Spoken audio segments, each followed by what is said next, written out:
Perfect. Okay.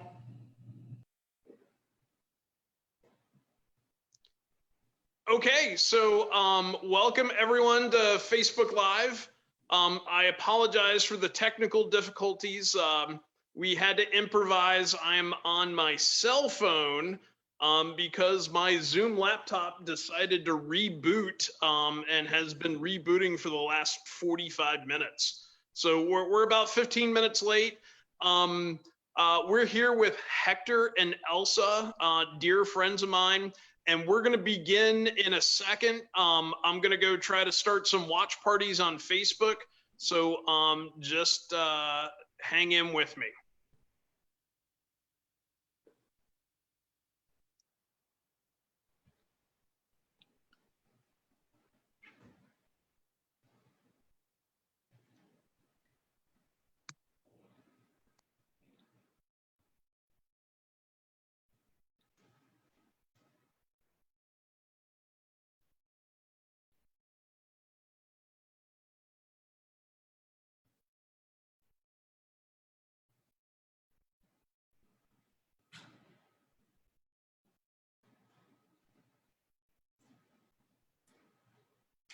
He's good at that stuff, you know.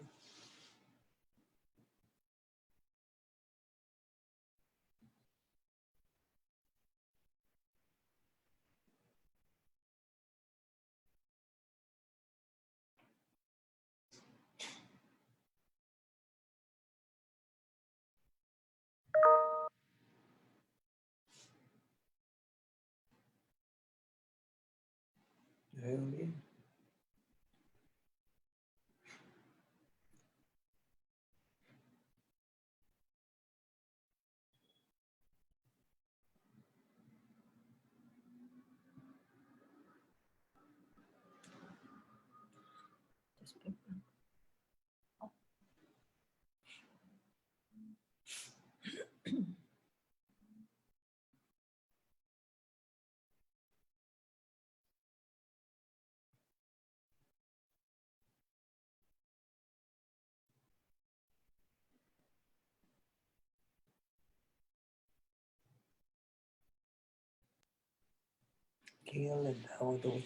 Okay, we are back.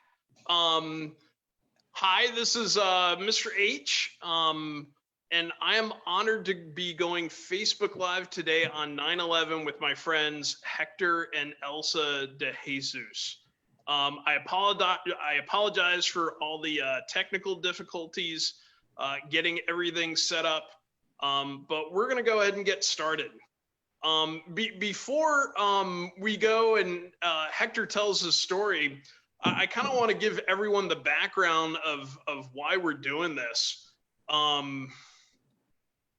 Hector and Elsa, I was lucky to meet through our mutual friend, Rebecca Jacques. And she introduced us early on in my teaching career. And I started inviting Hector into my classroom. Some years it was on 9/11 and we would do a 9/11 lesson. And other years when like Hurricane Irma washed out the 9/11 here in Hillsborough County Schools, he came back and did it on the Great American Teach-In. And if you followed my page for a while, you've seen some of the pictures of Hector presenting to students and how much the students have gotten out of it. Hector, I can tell you, I was looking at my Facebook post where I said that we were going to be doing this, and two of my former students who are now in college responded that they remember meeting you and they still remember the lesson and the story you shared, and they think about it every day on 9/11. So I think that's an awesome tribute. And that's why we really want to do this again today. So for today, I got into my typical 9/11 dress. I have my Manhattan tie. This has the World Trade Center. I've owned this since before 9/11. and I don't want to show you. I don't want to move my cell phone around, but I've got my combat boots on too. The boots that took me to a bunch of sandy places in the Middle East because of because of 9/11. And Hector, you're wearing a special shirt right now, I think. I am. The shirt that I was wearing at that particular day, 19 years ago, Scott, I have it on as we speak. That's awesome. And I remember you sometimes would bring that in. You wouldn't be wearing it. And the students, that's a primary source. That's something, a very tangible connection that students would have to 9/11. And just to think that a simple shirt is such a powerful connection to a historical event. So I think I mentioned this already. For the past couple of years, certainly in middle school, but now anyone in K through 12, none of these students were alive on 9/11. And I posted something, a picture. I can't share it because of the technical difficulties, but I posted a picture where I had my lesson objective one year when you came into the classroom, and all the students have to write down, what are we studying today? And like the purpose of the lesson was to remember the past and to learn from, to remember the lessons learned from that day. So thank you for this oral history and allowing us to remember. So Hector, can you get us started? Why were you in the South Tower on 9/11? I was working there, Scott. I had gotten an early retirement package for my regular job. I worked for Morgan Stanley Investments for many years. They offered me an early retirement package, which was very generous, so I took it. So what I was doing at the World Trade Center, I was working as a consultant for a firm. And I was there on the 55th floor of the South Tower working as a consultant on that particular. The 55th floor, that was about halfway up? More or less, yes, more or less. The Tower 1, the North Tower was taller. I believe that was 106 stories. And they had the antenna on top of that building. I was in the South Tower, which is about halfway through, I would say so, yes. Okay. So what time did you get into work that day? I got in about 8:45, just as about more or less when the thing started. I looked out my window and we saw a lot of stuff coming down from above. Me and my fellow coworkers, like I keep saying, it was like a ticker tape parade, but there was no parade. All kinds of papers and all kinds of stuff that we had no idea what was going on. This happened after the crash. We did not hear the crash, Scott. Those buildings are pretty far apart for anybody that's been down there. They're not close to each other, so we didn't hear the crash. We just saw a lot of the paperwork coming from the sky after the hit. And we looked at each other and we said, something happened here. This is not normal. So not knowing what had happened, we decided to walk down the stairs. As I probably told you in the past, we used to have fire drills during the year, and they told us never take the elevator in an emergency. Always take the stairs.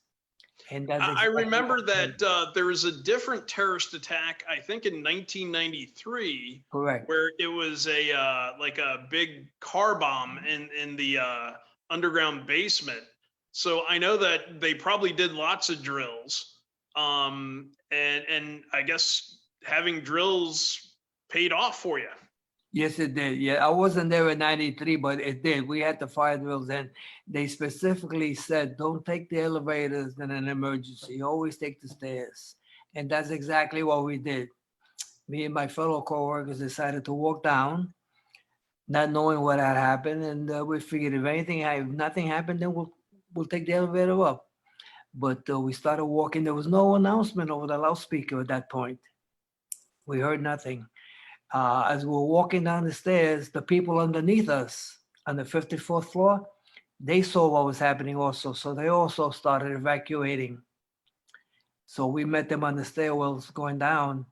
And I met this one lady that worked on the 54th floor, not knowing her. We just met that particular day. And we stayed together throughout the whole ordeal. And we were walking down the stairs. As we were walking down halfway, like on the 26th floor, that's when we heard the first announcement over the loudspeaker. And And what was that announcement? The announcement said that there was no danger to the South Tower, that we should stay where we were. No mention of an airplane attack, nothing like that at all. Just that something happened in the North Tower, and we should stay in the South Tower where we were. But luckily for us, we never paid attention to that announcement. We continued walking down. We figured if nothing happens, we'll come back up. Let's play it safe. So we continued walking down the stairs after hearing that announcement. And as we got to the lobby, they call it the concourse there. It's a huge building. The second plane hit. It was just a loud noise. We didn't know it was a plane, just a loud noise. Everybody just hit the ground. And we got up. I was in the lobby at that point. We saw a lot of smoke in the lobby from the first crash. So at that point, we decided we better run out of here. Something happened, not knowing still what had happened, but something had happened. We ran out of the building. Us and everybody else, a lot of people were doing the same thing. And as we crossed the street, we ran out on Liberty Street, I believe the street. I saw the plane parts from the first hit. There were plane parts in the street. So I said, that's when I realized what had happened. I said, oh my God, there was a plane here. The lady that I was with, I mentioned this before to you, she had lived in Israel for a while. And she told me that there were body parts in the street from the crash. I wouldn't have known that if she hadn't told me that.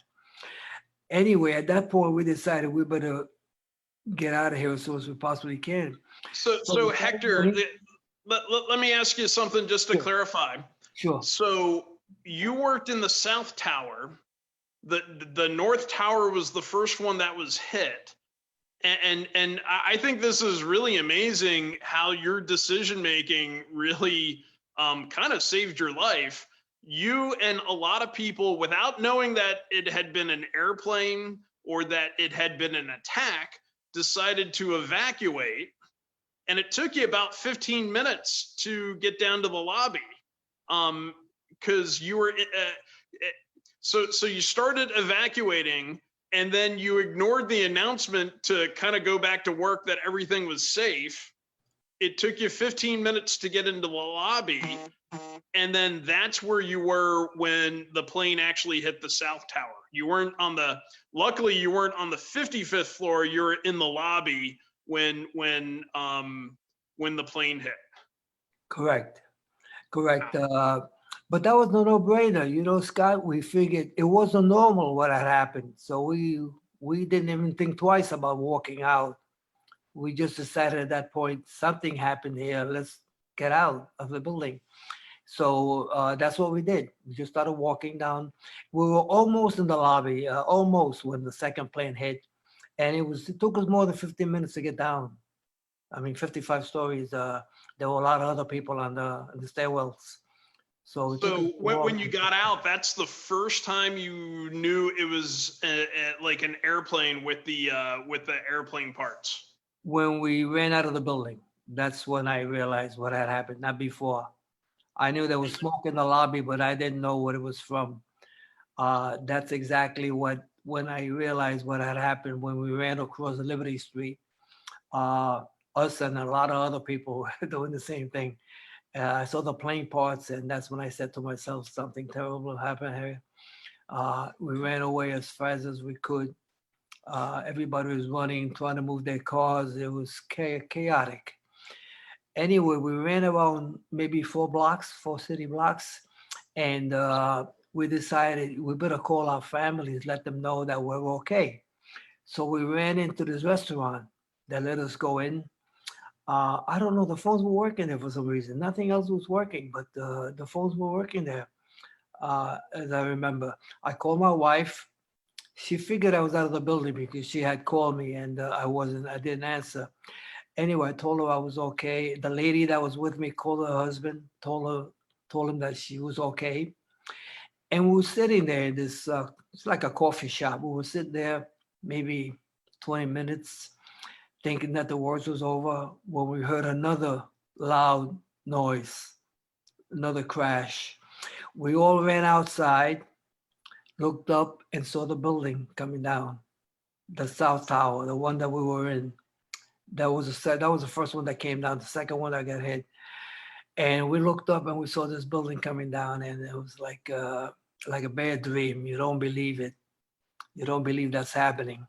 Anyway, as it came crushing down, there was smoke coming from all angles from the building, and it was coming very fast, and we were consumed with that smoke. We started running down Lower Broadway, trying to get away from the smoke, but it was impossible. It was coming from all over, so we were completely covered with that stuff. We decided we better get out of here and go into a building so we get out of the smoke. So we So did. We ran into a what were building. your emotions like? I'm sorry? What were your emotions like at the time? Oh my God, I was very concerned. I had no idea. I was very, actually, it doesn't hit you right away. It didn't hit me right away what was happening. Uh, I didn't think I was in any kind of danger at that point. But we knew that we couldn't stay in that smoke. It would have hurt us. Later on, I found out that that was asbestos. Many people passed away from that smoke. Uh, so I just wanted to get out of the smoke. That was my main concern. So we ran into this building, 26, I never forget, 26 Broadway. They gave us a mask. They gave us water, the people that worked there, and they allowed us to come in and sit there. We were there for hours. We were watching what was happening on TV in the building. We must have stayed there for maybe 6, 7 hours, thinking of a way to get home. The lady lived in Long Island. I lived in the Bronx at the time. So we stayed there for many hours. Eventually, we decided we better try and get home somehow. So we did. We walked out of the building. Scott, it was like a war zone. There was smoke all over the place. It was a very sad sight. I couldn't believe what I was seeing. It was like a war zone. Anyway, we decided let's walk across the bridge, get away from Manhattan. There were several bridges. We took the Brooklyn Bridge. The idea was for us to go to Brooklyn and take the Long Island Railroad, go to this lady's house, and have my kids pick me up. That was the plan, but it didn't turn out that way. Anyway, we walked across the bridge along with hundreds of other people. We got to Brooklyn. We got to the Long Island Railroad. We got on the railroad. There was no charge. They didn't charge anybody. We went to the Jamaica Street Station. We got off there. She called her husband to see whether he was able to pick us up. And that was the plan. But as we looked outside, the traffic was unbelievable. Everybody was trying to get out of town, or the traffic wasn't moving at all. So I said to her, it was going to take your husband a long time to get here. All of a sudden, Scott, I saw a bus on the street, the Q44. And I said to the lady, I forgot her name, that bus goes by me, it goes not far from my house.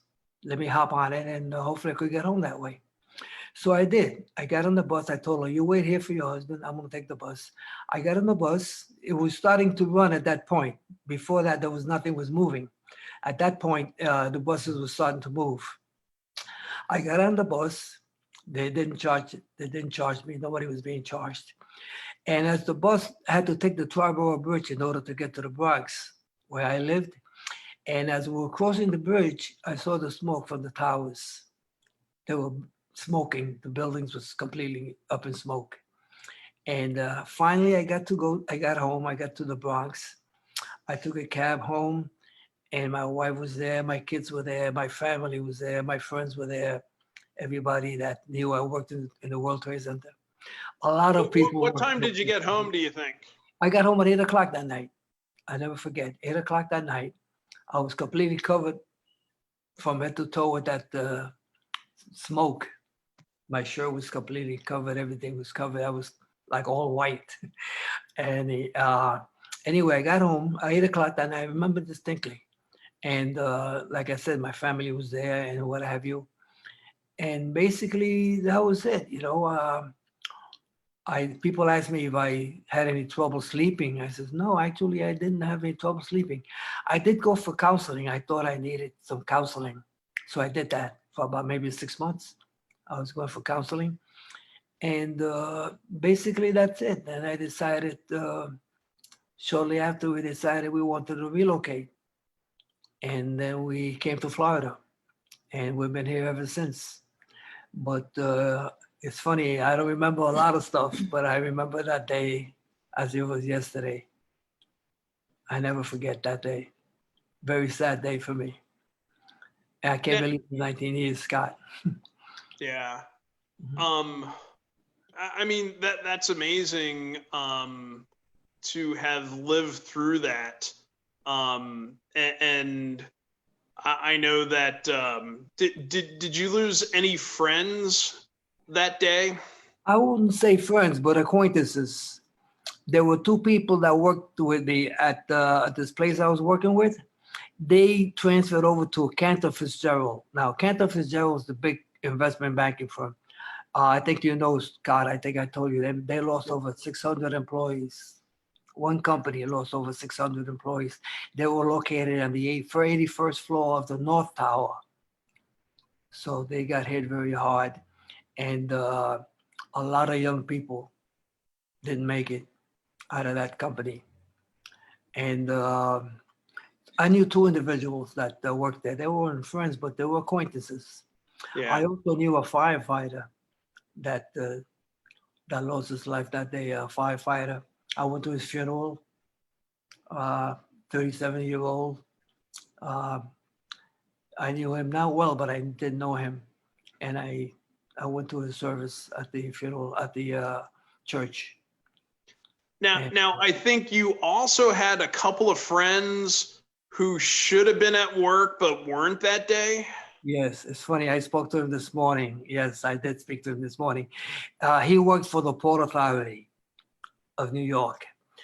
They lost a couple of hundred people. They were in the North Tower and the 80 some odd floor. If he had been there, I don't think he would have made it. He would happen to be off that day.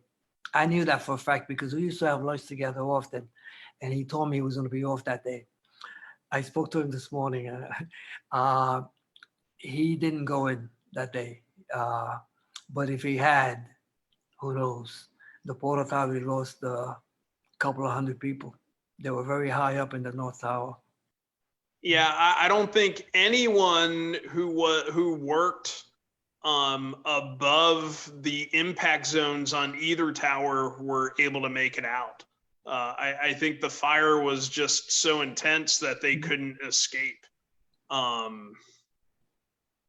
Yeah. Now, when you were running away from the building, I know this is kind of a delicate subject, and I think a couple of students, maybe one or two every year would ask you this, but that they would read the newspapers that you brought, and they had the pictures of people who were jumping rather than they didn't want to burn up, so they jumped. Yes. Did you see any of that? No, it's funny. I was just thinking the same thing, Scott. No, Scott, I did not see any of that. I heard about it. I saw it later on. I did not see anybody jumping out of the windows. No, I cannot imagine that happening, but I did not see that personally. No. I was away from the building at the time. I do know there was a priest who was in charge of the firefighters. He was the priest for all the firefighters. He was a Franciscan priest. He passed away that day. He was very That's one of the iconic photographs from that day. Yes. Of the firefighters bringing him out. That with it's amazing every time I watch what happened on 9/11 now. I imagine I see the South Tower, and I've heard your story. I imagine I kind of look for where the 55th floor is, and then I imagine you taking the stairs and being in the lobby when it hit, and then the scenes of the people walking across the bridge. Now I know someone who did that to get out of Lower Manhattan that day, in order to get home. So can we ask Elsa her perspective of the day? Elsa, what were you doing that morning when Hector went into work? Well, when he got up, we both got up. He was getting ready for work and had breakfast, and the TV was on with the morning news, of course. And as soon as he left, I turned off the TV and I went about my chores of the day because I had already retired myself. I had gotten an early package, so I was home, and I had a sister who lived. I lived on the 7th floor in a 19-story high-rise building. My sister lived on the 8th floor, and she had the TV on all along, and she saw what was happening. And in fact, when she spoke to me, and when I saw her and we were talking about what had happened that day, she told me that her and her husband, they thought that what was going on was just a preview of an upcoming movie that they were filming. She had no idea what it was, but as soon as they realized what had happened, she called me. She asked me, do you have the TV on? I says, no, I'm doing chores. And she says, I'm coming down for some coffee. And she did. So when she comes down, she tells me, turn the TV on. And, she started telling me what had happened. It so happens that as I turn on the TV at that precise moment, the second plane was hitting the South Tower. Mm. So I didn't panic. I just, as that's where, Hector worked, I just picked up the phone and I called, and there was no answer. But I said to myself, I know he's safe, because every time I called him and he wasn't at his desk, the answering machine was on. So there was always a voicemail, I'll be back, or so forth and so on. And I said to myself, he's safe, he's not there, he left the building, or he didn't get there when this had happened, it had happened before. I think you said he would change the message, and he hadn't changed the message, and that clued you in? No. What he would just say, he's away from his desk or something like that. Okay. So, I just says, well, he's not there. I know he's safe, and nothing happened to him. He didn't get to the building. He never got to the office for some reason. And I just held on to that, but I didn't hear from him until about 11 o'clock that morning. That when he called me and told me what had happened. But, that day, that morning before I heard from him, everybody was calling, our children, the family, everyone. And that was a busy day also for me, and very, very stressful. But I just held on, and I just kept my faith, and I says, he's safe, he's coming home. And 19 years later, we're still here. Yeah. And that's amazing. So what did you think when he finally made it home?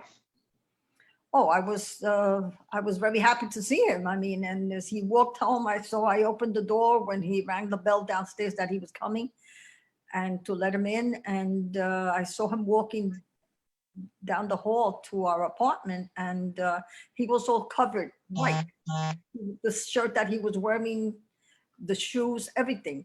He just right away he got into the shower, to change and be comfortable. But that day was a very busy day for me. The house was full of people coming in and out, phone calls. It was very strenuous. How much cooking did you do for all your Oh, guests? I did. I cooked for everybody. I don't know how I did it, but I fed everybody that wanted to eat. So, kind of to wrap this up, so the after effects, Hector, you did go back to work, right? For a little bit after this? I did, Scott. I was out for about a month because the company that I was working for, they lost everything, all their records and everything. It was a British company that I was working for as a consultant. They lost all their records. So we were out for about a month.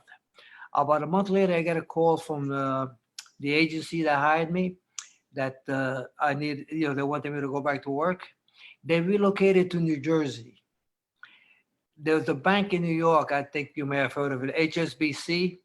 Mhm. It's Hong Kong something or other.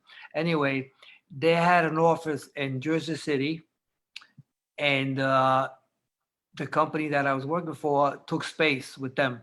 They gave them some space to work. So they called me back a month later. The scary thing is there was a subway station in the World Trade Center that hundreds of people took to get to work from New Jersey. That was down for about a year after 9/11. There was no train station there. So I had to go to Midtown and take the train there to go to New Jersey. And that was a little scary for the reason that the first stop in New Jersey, which was Jersey City, that was from New York. In other words, the last stop in New York into Jersey, that's underwater, under the East River. And it's a long stop. It's not 2 or 3 minutes. It's a long stop. And to me, that was a little scary. It was all underwater. And I had to take that in order to get to Jersey City. So I did that for another month, maybe, About a month. before the project ended. And I did that for about a month. And then the project ended. And I decided to relocate at that point. I think I mentioned the fact that I went for consulting for a while. I mean, Therapy. for therapy, I did. That was it. I forgot to mention the fact that it was election day that day, local Yeah. elections in New York. Yeah, it's a beautiful day, Tuesday, beautiful day, and I think they cut the elections short after that. But that's about it. I went back to work after a month, and then it ended, and that was it. And then I stayed home. A friend of mine called me up. He gave me a job for another month. He hired me back, and it's funny. The same company that gave me my package, Morgan Stanley, they also called me back. I had to go working as a consultant, working for them, the same job I had, but not through Morgan Stanley. I had to go through a consulting firm. And I was there for a while also. They called me back after they gave me my package. And after that, that was it. I decided to retire. I was a retirement age and relocate to Florida. And that's what we did. Mhm. So, other than 9/11, and we're on the 19th anniversary, how often do you think about that day? Oh, often. I do often. I thank God every day. Scott, I got a chance to see my grandkids. I had no grandkids back then. Now I have 2 grandkids, and I think often about that day. Surely, I give thanks that I was able to get out. It's something you never forget, Scott. It's something that stays with you. It doesn't go away. I think Yeah. about it often. So let me interject real quick. If anyone is watching and you have a question for Hector or for Elsa, go ahead. I think I could see it in Facebook. Go ahead, type the question out, and it'll take a while for me to get caught up and look at it. But type your question now while we keep talking. I remember that day personally. I was in the Navy. I was the operations officer on a guided missile cruiser, Anzio, and we were actually in dry dock. The ship was completely out of the water. And we're at a meeting in Norfolk, and it was the commanding officer, all the department heads, the second in command, a bunch of training bigwigs, and we're getting ready to deploy to the Middle East. How are we going to train and get there? And the meeting had started early, and just as we took the first break, was when the first plane hit. And there's a History Channel video that I show to my students before they hear you talk, and everyone's reaction. Someone came in while I was filling up my coffee mug and said, "Hey, a plane hit the World Trade Center." And everyone's reaction is, how do you have that kind of accident? You know, and everyone thought it was a small plane, like a tourist sightseer. And of course it wasn't. And we had turned it on the big screen in the theater that we were doing the briefings, and we saw the second plane hit live. And I think everyone in that room understood that their lives had changed at that moment. We probably couldn't verbalize it or you know, imagine what was going to happen, but we all felt how our lives changed the moment that second plane hit the South Tower. We went back to the briefing, and then I made a fatal mistake. I had my cell phone and I didn't put it on buzz. And a couple of minutes later, my phone starts ringing, and the commanding officer and everyone looks at me and they're like, you know, shut up, shut that phone up. But I looked at it, it was the command duty officer on the ship calling me. So I took the phone call, and we weren't watching TV at the time. And that was the call to say that the Pentagon had been hit, And it was almost like a scene out of the movies where right after my phone started ringing, everyone's phone started ringing. And that was it. We ended the brief. We hustled back to the ship. And we were one of the few ships in the Navy that did not go out to sea that day because we were literally out of the water. So the other thing that happened was after we ended the briefing and we had seen that the Pentagon had been hit, my wife had William, he was 6 months old, and we had set up a code word where if I knew something bad had happened, but I couldn't talk about it over the phone, we had a code word, and I called her up, and she was out shopping. She was off base somewhere, and I gave her the code word, and that was the one and only time that we ever used that family emergency code word. So yeah, it brings back very vivid memories. Mm-hmm. I see one question, and I know the answer, but I'll let you answer it. Sure. Did you ever see the lady you went down the stairs with again? No, as a matter of fact, we kept in touch for a few weeks. We kept in touch by phone, but then we lost touch, and I haven't heard from her in years. I wish I had. I've even forgotten her name. It's been so long. We did keep in touch for a little while, but then we lost contact. No, Okay. nice lady. We just met that particular day, and we stayed together all day. But no, I haven't kept in touch. Okay. A lot of people are commenting. They're saying thank you. Thank you, Hector. Thank you, Hector, for sharing your story and experience. Those are the comments I can see on my feed. I don't know if Linda, you're in the background, or Rebecca, you're in Hector and Elsa's background. Are there any other questions that you see on different Facebook feeds for Hector and Elsa? No other questions, but Hector's son, Mike, has chimed in and said that this is really therapy for him too. And It's really amazing every time he hears the story, even to this day. It is good therapy for me. Yeah. Excellent therapy. Yes, it is. You know, you've come out to the school, what, 5 times, 4 times? At least 4, right? Rebecca? Yeah, I about think 4 I times. think 3 times at Barrington, and then last year at Rogers, we Yes. put you in the big auditorium and everyone came by. Yes. Yeah, let me ask you this. This is a little different.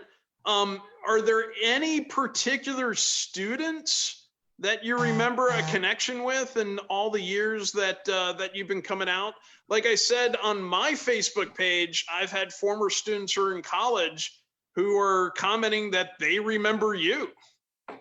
Well, I do remember some of them. They were excellent kids, excellent kids. Very good questions that they ask. Very good questions. The only one that sticks in my mind is that I was asking the kids, does anybody remember how many people worked in the World Trade Center? And this one kid raised his hand, he said 60,000. I said, that is correct. You know, he knew the answer to that. And I was impressed. But all the kids, the questions that were asked were really wonderful. And I was so happy I was able to meet them. What do you think the most important thing you would want them to remember is? Gee whiz, I don't know. I guess that's a good question. Yeah, I didn't prep you for that one. No, That's a didn't. pop No, you quiz. didn't. No, you didn't. Yeah. I don't know. I just believe that the United States of America, I'm just so happy that I'm an American, you know? I'm very proud of that fact. And never forget what happened on that day. And remember all the 3,000 people that didn't make it. Never forget. That's what comes to my mind, Scott. So, someone just commented that you followed your gut, and that's an important lesson. That when you thought there was danger, you took action, which is lucky because you might not be here if you hadn't followed your gut. Do you have some of your newspapers from the next day? Can I you do. maybe hold those up? I do. Would you like? How do I show them to you? Just kind of hold them up in front of you. Sure. I know you've seen these before. The students love those, and I know that you would put those out, and you know, we'd warn them to be very gentle. Those are really priceless primary sources now. And you know, newspapers are not really, everyone consumes things on the internet, and for them to see the actual newspapers and to read through and to see some of the photographs, I think that always makes a big impression on the students. Well, I'm glad to hear that. I'm glad to hear that. Yeah. I don't know what made me buy those newspapers, but I did, and I'm glad I had it. My wife made me buy them. Well, I was glad that to help. I was glad to show them that, and I always enjoy the kids in your school. Wonderful, wonderful questions and wonderful kids. Oh, So I think we're wrapping up here. Elsa, do you have any last thoughts or comments that you want to share? Well, all I can say is I thank God that we're here, that we're all here, those who made it. And I just want to specify that, you know, we live in a country that it's a democracy, and we all have the opportunity to select. And it's been great for us living here. You know, we were raised here, and well, we were raised in New York, and we lived there for 58 years before we came to Florida. And our sons are still living up north. And that was the first, I would say, the greatest tragedy that the United States has had. And the second one is the one we are living through now, this pandemic. And I just want to specify and that as a citizen, you know, I just hope that everyone goes out there on election day and vote for great leadership, Yes. and so that this country will be safer for everyone. Mhm. Thank you. Hector, any last thoughts from you? No, Scott, it's always a pleasure talking to you. I really enjoy this very much every year. I look forward to it. Like I said before, it's a good therapy for me. I enjoyed it. I want to thank you again. It's always a pleasure to see you and your family. And that's about it. It helps me a great deal to do this every year. And I want to thank you for, I want to wish you luck in your career, in your running for office. I wish you the very best. And it's always a pleasure talking to you. Well, thank you, Hector. Thank you, Elsa, for joining. Welcome. You know, the Thank you. pleasure is always mine. And I know you've made a big impact on me and also on all the students that you've been able to visit over the 4 or 5 visits. If I think about it, you're well over 1,000 students Wow. that you have shared your story with. And you know, this Facebook Live, I've been trying to look at the numbers on the screen. We've been anywhere between 20 and 25 on one live feed. I couldn't check the other one. And then this feed will be up and people can come back and listen to your conversation. And we've got it recorded on the Zoom. So we'll find a way to preserve this and get you a copy. And I think this is really primary source oral history. And I think in the 9/11 Memorial Museum on the wall, and I've got a picture of it, and I actually have a magnet on the refrigerator. I think they have a quote from Virgil that says, "No day shall erase your memory from time." Or I probably misquoted that, Right. but you're the one who's keeping this alive in our memories and passing it on to the next generation. So thank you very much. So thank you everyone who tuned in and everyone who will tune in later. If you think of any questions for Hector, you could send them to me. People are saying thank you on the live feed.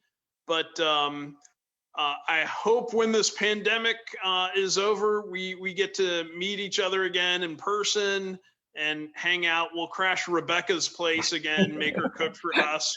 And then maybe next year you could come out and maybe visit me in Tallahassee and do something up there, or do something back in the classroom. Looking So, forward to it, Looking Scott. forward to it. Looking Thank you forward for to it. having us. It's always Yeah. a pleasure. It's always a pleasure talking to you. So thank you, everyone. Linda, you could go ahead, stop recording and stop the Facebook feed, and I will see everyone around the district and around school and around the state of Florida. Take care and always remember. Thank you. Thank you. Thank you, Thank Scott. you. Thank you.